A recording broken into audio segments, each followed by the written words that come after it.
আমার মেয়ে মাছ খেতে চায় না কাটার জন্য, তাই আজকে মাছের কোপ্তা বানাবো।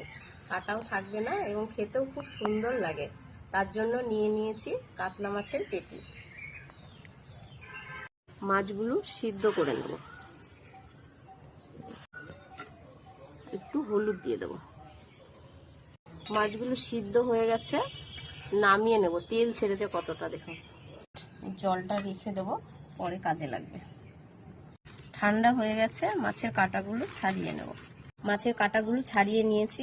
এবার 1 চামচ বেসন দেব, পরিমাণ মতো লবণ দেব, হলুদ, লঙ্কার গুঁড়ো, কালো জিরে আর কোচানো পেঁয়াজ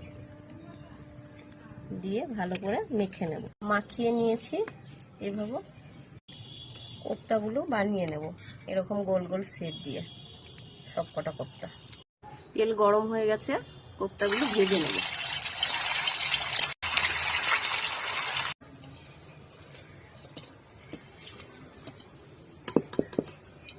তেলে দিয়ে দেবো 5 ফোড়ন। আলুগুলো ভালো করে ভেজে নেব।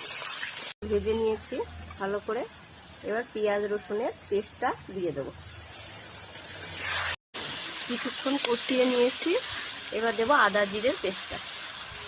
টমেটোটা দিয়ে দেবো। দেবো পরিমাণ মতো লবণ,